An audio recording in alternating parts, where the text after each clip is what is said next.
a great experience for the people attending, and it'll change their lives in some way, because I feel like you need to be bold enough to make these steps to open up and allow your traumas to come back to you. And after this transition, I think like you're the first guest that I'm getting on. So that's like super, super exciting.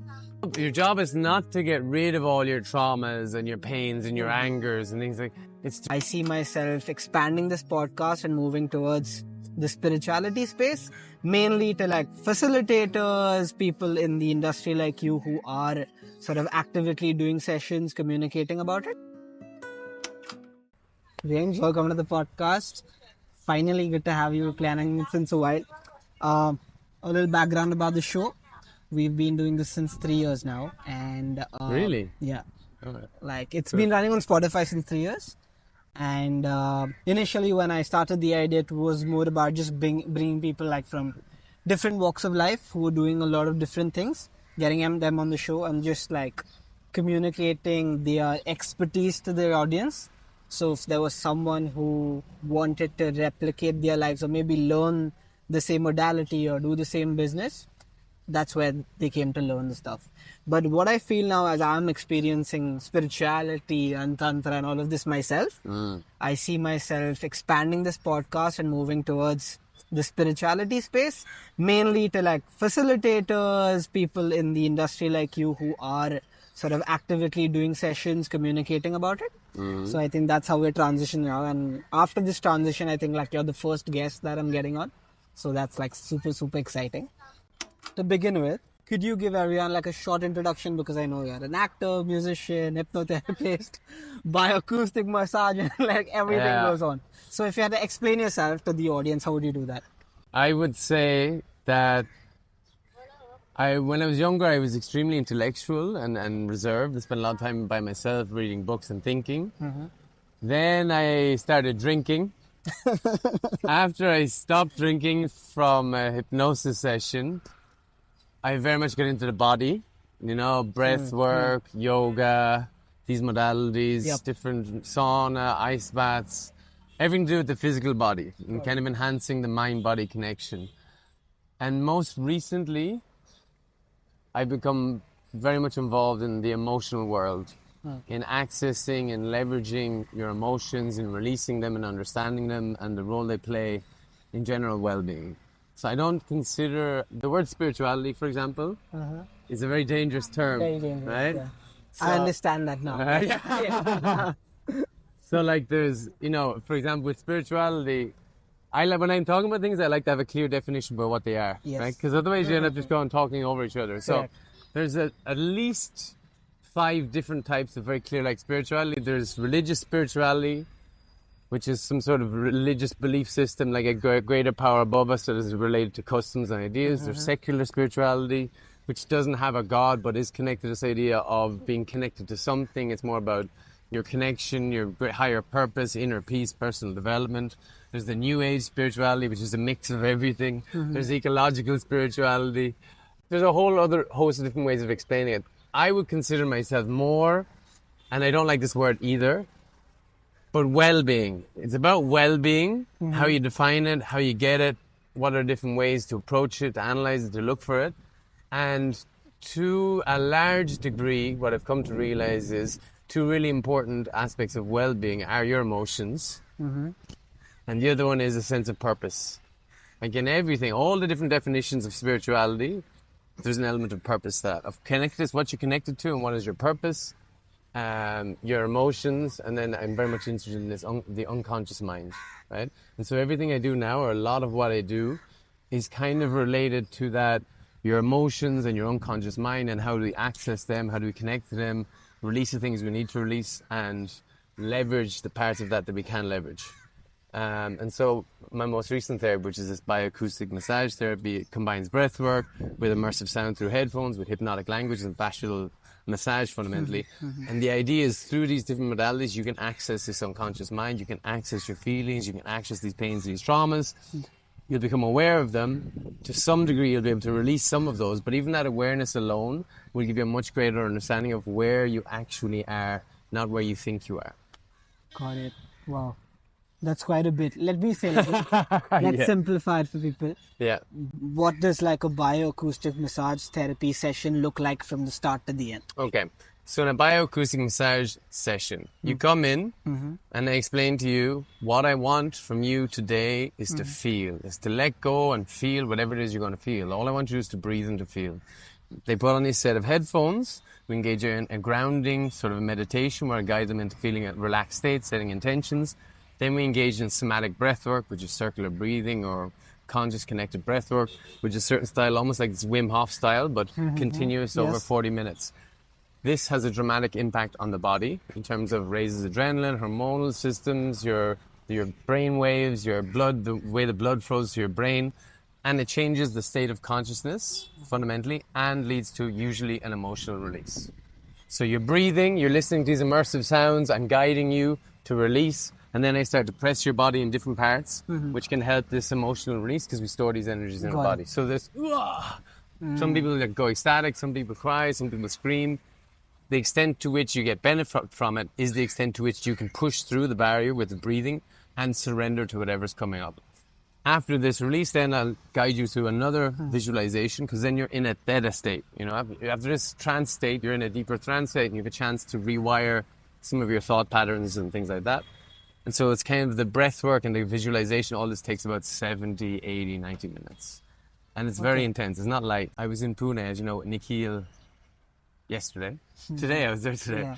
And Nikhil was helping with the bioacoustic massage.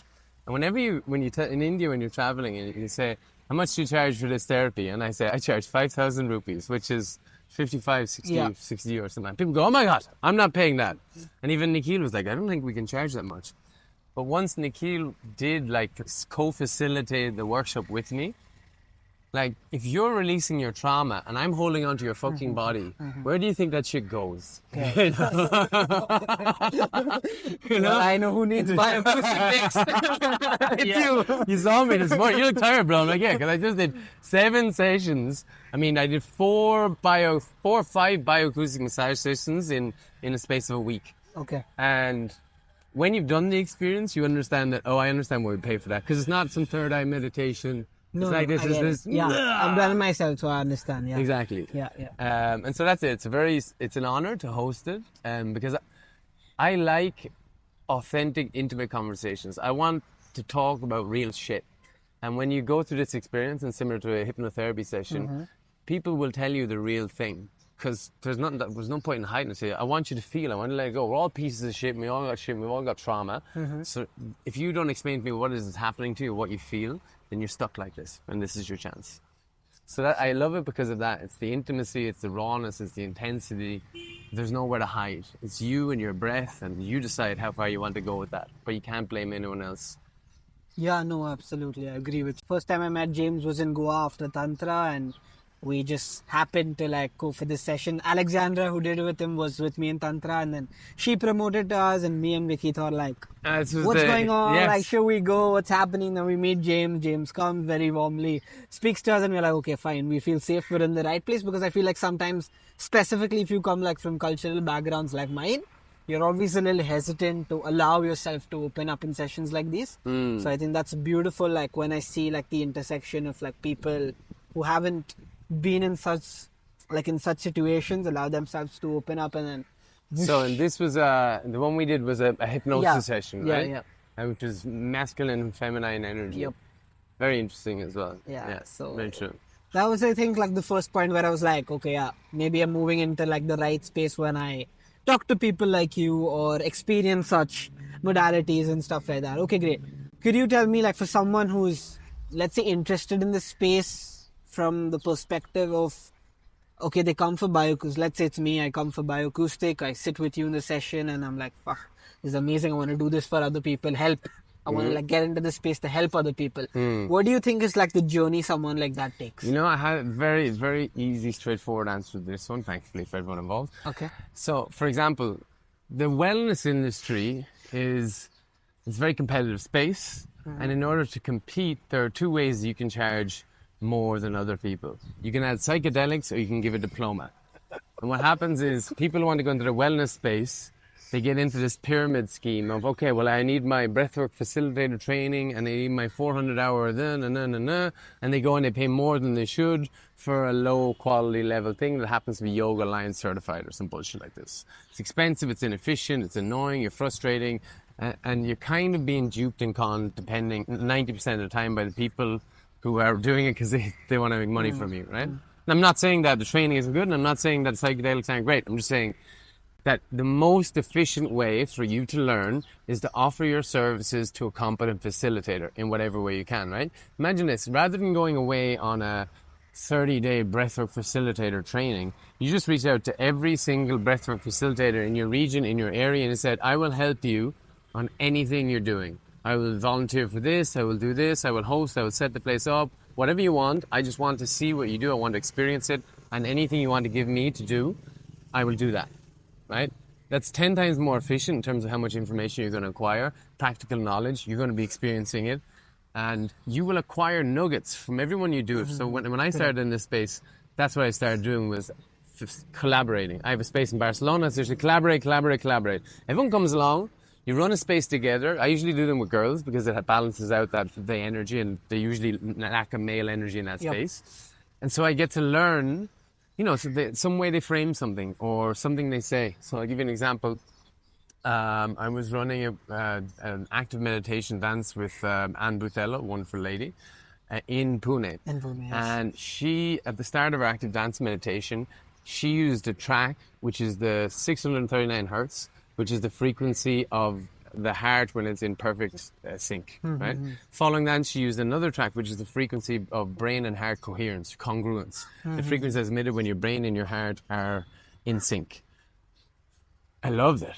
I was listening to it, I was experiencing it, I felt it, I watched the expressions on everybody's face, I saw how much they liked it, we had them put their hands on their heart, I experienced it, and I went, fuck, that's genius. And I use that now all the time, and I love it because it's experiential. That's experience, that's firsthand. You've lived it, you've learned it, you can apply it straight away, and as soon as you learn it, you apply it, and boom, you've got a new skill. It's in your toolbox. Yep. So anyone wants to get into a space, try out these different therapies. If you don't have the money to try out these different therapies, volunteer.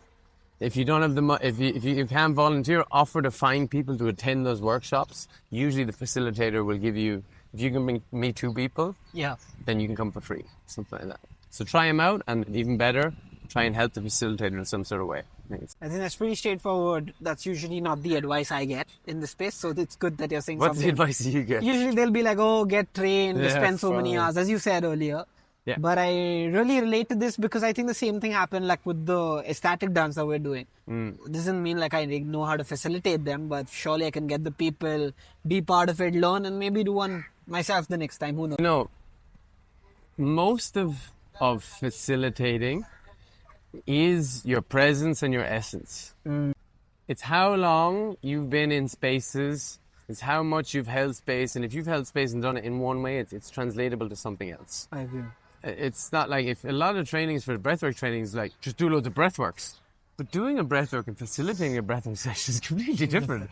It's good to know what it is, but it's a totally different experience to actually watch someone else go into that experience, to see them, to feel them, to look at them, to watching them, to understanding where they are on their journey, whether you should intercede or not, And so you can learn anything you want. You can take your chat. I learn all my stuff from ChatGPT. I just walk around having conversations with ChatGPT now, basically. It has a speech-to-phone function now. So I go to ChatGPT when I want to learn more about like the specifics of the mechanisms underlying these kind of breathworks. I say, ChatGPT, tell me the specific mechanisms underlying what happens to the brain, right? And it tells me, and say, how does that apply to this specific situation? What are the give me 3 different ways that I could deal with this, and this. Yeah, and that's this. pretty smart actually. Makes that's sense. it. You don't need a book. You follow the rabbit hole down that way, and then do. And the fact that you're uncomfortable about which you will be inevitably, if you're going to help me co-facilitate this active meditation and you're on the microphone, you're going to be a little bit uncomfortable. Yeah. Fucking great. Fucking great. That's the other thing. That's where you learn. Yeah. That's where you learn, It's like, that's where you learn. In anything. So you just go, put yourself out there, and then you feel alive and you stop killing yourself with other things, Yeah, no, absolutely. Let's move the conversation a little towards our current discussions that we're having, with the men's community and stuff like that. I want your opinion and also to like talk to men who are listening. What do you think, like today's man, considering like you have access to like social media and like your dating life can be pretty good if by the swipe of your finger and stuff like that, and you aren't putting like that much effort somewhere there. We are seeing like a lot of backlash coming from the other side of the gender, being like, I see toxic masculinity. We know it ourselves, it's existing, stuff like that. In short, what I'm trying to say is, for a man who's trying to self-improve in whatever way he feels that he's lacking and stuff like that. A perfect time to end, I think. Like, let's say we go by the point that, okay, I want to be a 1% better man that I can. Like every day I want to work towards that. What do you think, what are the changes I can make in my daily life? Whether that's food, diet, fitness, my emotional health. What do you think is like the actionable steps like today's men can make? You know, most of the time when people ask advice of this style, if you're watching the podcast, people will give you like a set of routines, and like, it's not like a lot of times like, I don't want to be the person who's. I look at this person, I don't want anything to do with their life. Why would I take these advice? It's usually some sort of control. Okay, and then you have this step and this process and this process. For a man. Which is, I just want to come back to one point you made. Your dating life is not going to be easier with the swipe of a finger. What I mean is like I get access to easier. Then I would rather than go in a social setting, attempt to talk to okay, you can be drawn away into that for sure. I would say that accepting that your self-improvement, at least for the first part of it, is going to be a lonely process. That's a big part of it. Secondly is to do something that genuinely makes you nervous and scared. That's going to bring you alive. Those are two really important elements. When you start to improve, you're going to be lonely. Your friends are going to tell you you're fucking weird. You know, that gap, I mean, it'll have been said in a million podcasts, that gap is the goal point. You know, that's where when you're suffering, you're lonely, you're confused, that's how you kind of know you're on the right path. Because if you're not lonely or you're not confused and everyone's saying, well done, you're on the wrong path. Basically, because you're trying to change. And if you want to change, people should start to kind of question what you're doing. Doing stuff that makes you uncomfortable. Like the reason that I have, a lot of this probably comes from a sense of inadequacy, first of all.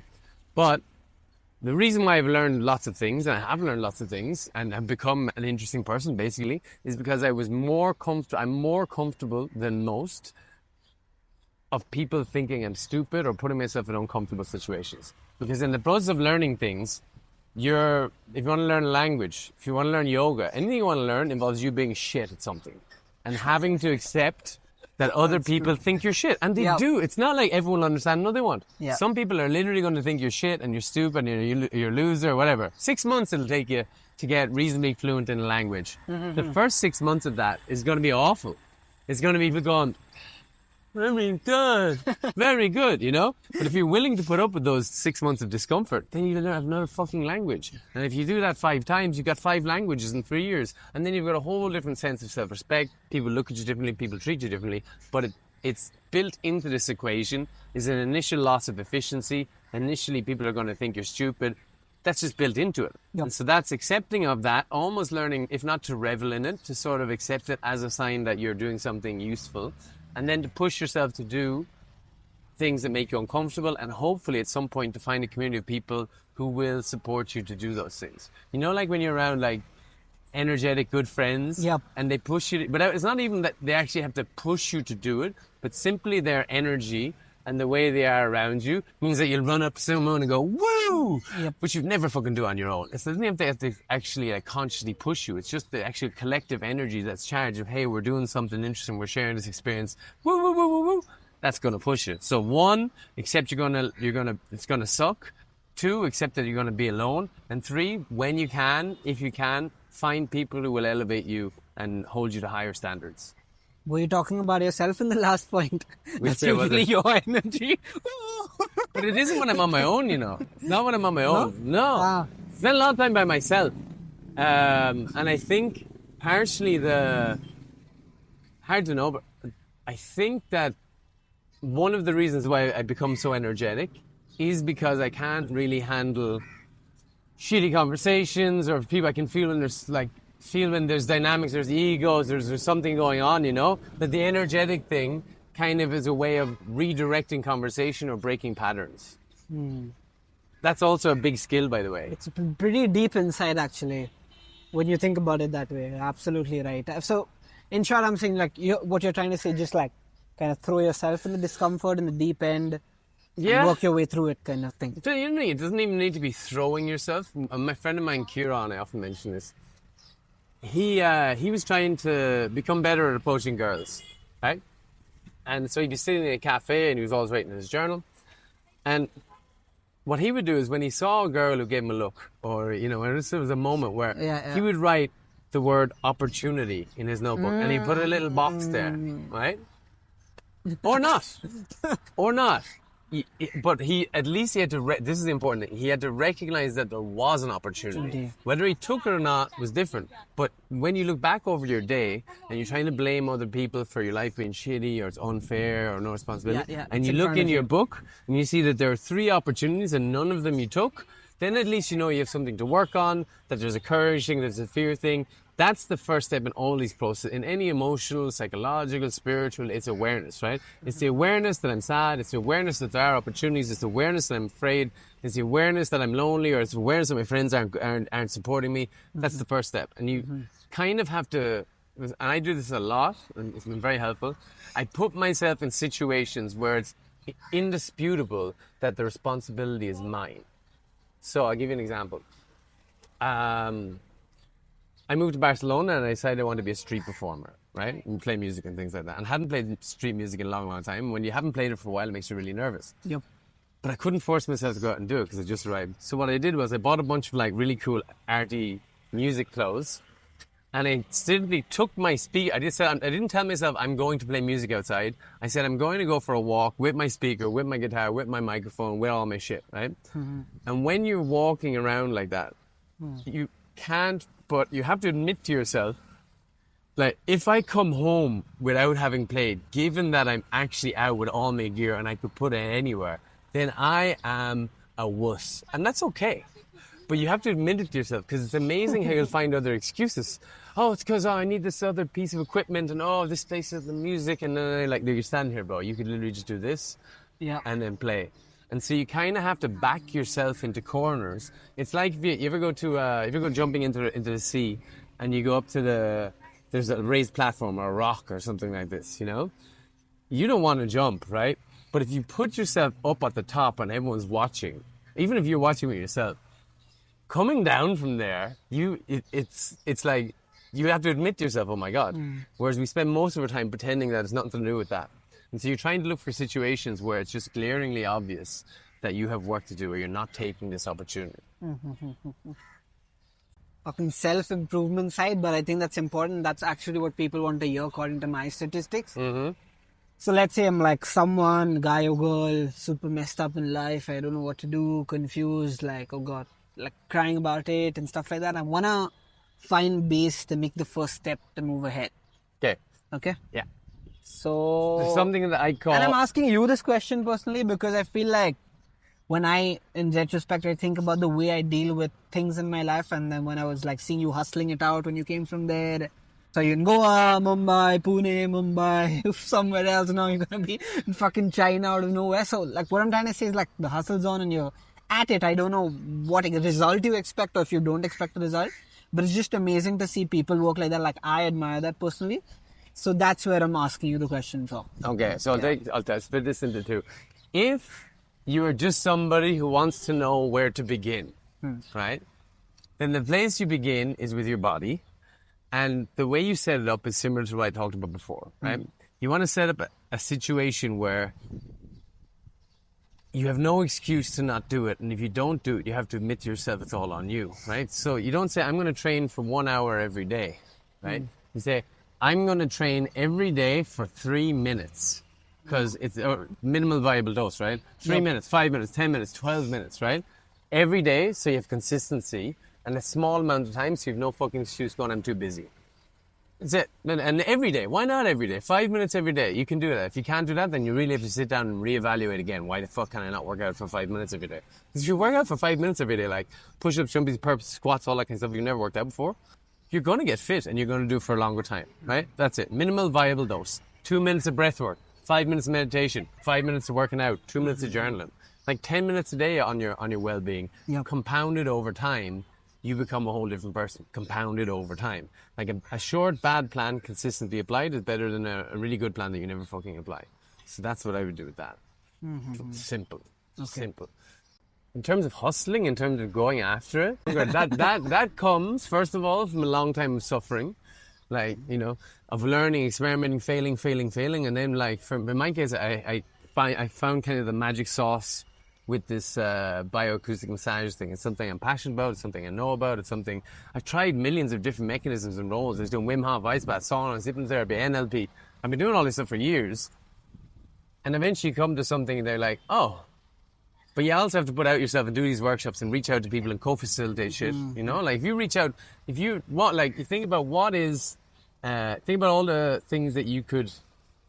Here's what I did actually. I'll break it down for you like this. It was like, you write down 10 things in your life that you want to achieve, right, this year.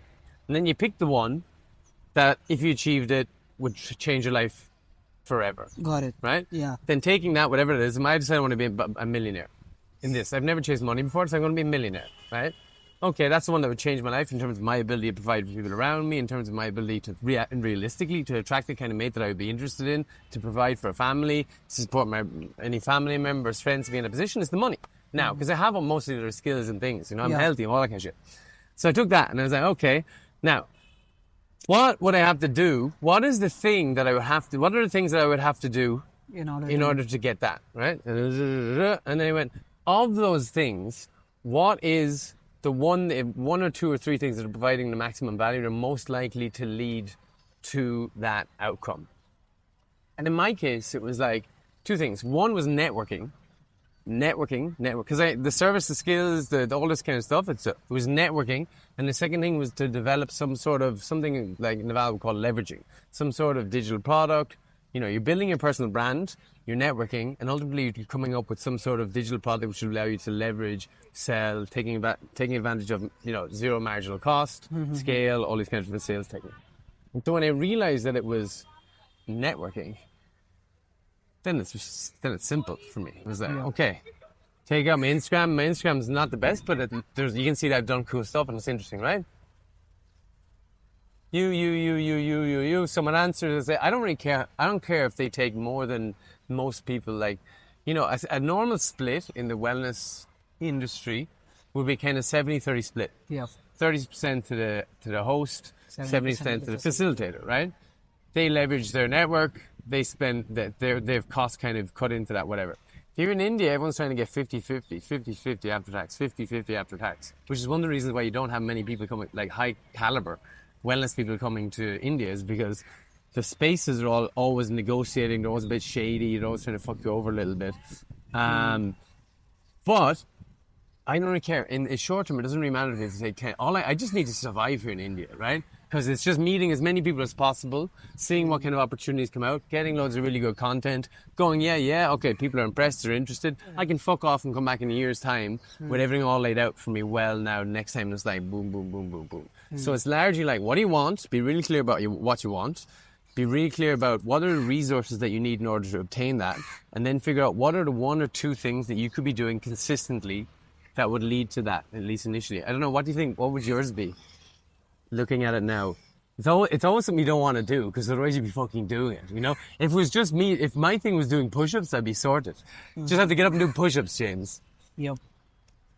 No, it's on the similar lines. Actually, the technique that you spoke about writing 10 goals is like by this guy called Brian Tracy. Yeah. Who's Canadian-American. Yeah. So I completely, and that's something that I followed for a real long amount of time. But now I find myself at a stage at 25 where it's not about like I don't know what to do. It's like I have too many options as to what I can do.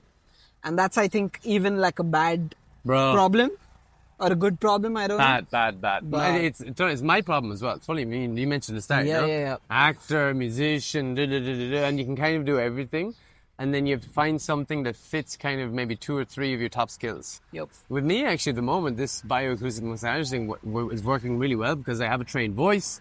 I have done this kind of physical touch before. I'm really good at watching people break down and holding that space. I didn't think I was, but I'm really good at that, you know. It might not ultimately be the thing that goes, but you have to pick one thing, right?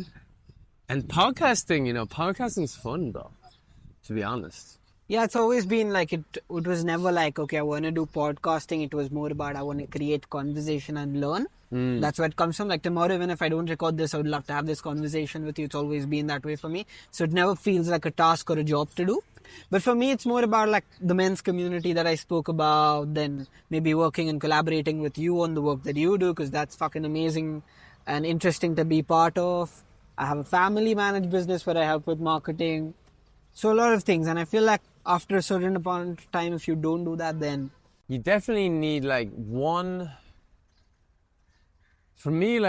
workshop or one thing that you can deliver that you're constantly focusing on that. So the bioacoustic massaging is the thing that people look at and go, all right, and it's kind of something I can lead with that. People experience it, they go, wow, now like I'm having a conversation with you, I'm having a conversation with Nikhil about, okay, how can we do an online course? How can we do this? How can we do that? So you want something that's really impactful, that you can deliver really well. You practice delivering it, that it has this effect that people go, wow. Yeah. Then they remember it, and then you can open up to something else. So whatever it is, there's like one good fucking workshop that you hone, that you make really meaningful and interesting, touring around and offering that workshop. That's going to open up to other collaborations. People go, wow, it was really well put together. I understood. I got a lot of value out of it. Da, da, da. That's something that you can work on. It's like just pick one, hone it, practice it, run it 20 times, offer it for free, offer it for a low amount of time, whatever. And then from that, if you run a really impactful workshop, you can sell something, you can provide some other secondary value, you can funnel that after that, right? But until you have that workshop, you're but you're going blah, blah, blah, blah, blah. Until people experience something, then they go, give me more, you know? Yep. For sure. I think you're like bang on that. Amazing. Let's say for all the people who are interested in either attending your courses, connecting with you, calling you to their offices to do it, as that's something new that you're exploring into, like what's the way, how should they connect with you? I keep changing my handle. So interestingly enough, if there's this catch between having like a personal brand and a company brand, right? I'm struggling with it. I've been flopping back and forth. At the moment, my Instagram name is James McCauley Playful Growth. Yes. So Playful Growth, if you stick Playful Growth into Instagram and you see a bright green tree, that's me, you know. Playfulgrowth.com, it's a nice looking website. And those are the two ways, really, you know. Okay, great. For the people listening, I would suggest that have him over like to your corporate offices and to your homes and stuff like that to collaborate and work with him, because I've closely been in touch and working with him and understanding how he works, and I feel like it'll be like a great experience for the people attending, and it'll change their lives in some way, because I feel like you need to be bold enough to make these steps to open up and allow your traumas to come back to you, and really you take control of them rather than them controlling your life forever. So that'll be the best way. On the 15th of March, we are doing the ecstatic dance in South Bombay. So if you're interested, you can send me a DM and James will be facilitating it. We're doing it with Way Well Life, which is our upcoming wellness brand. So that's where you can see us. Anything else you want to share, say? No, I think it's really good.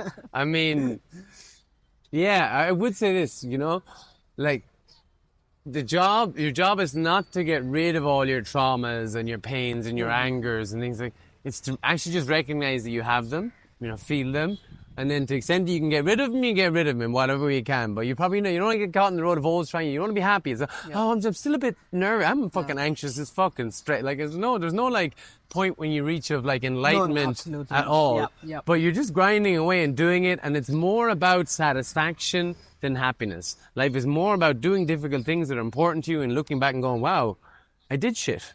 Instead, and that will bring happiness more than searching for happiness. Looking for happiness will never work in your favor. It's like doing things that seem meaningful, doing hard things that are difficult, that create value for other people. That will lead to happiness, not the other way around. Crazy. And I think that's the reason I do the podcast as well and meet people like James, because I feel like, I'm interested in wellness, interested in this space and the stuff that's happening. But you always don't know everything about it, right? And this is the way to learn by experiencing it. So thank you so much for listening, and please follow James on his Instagram. He'll be tagged in the podcast, and you can follow us on Spotify, on YouTube, on Instagram, and stay connected with our work, and we hope to deliver better in the future. Thank you. Thank you.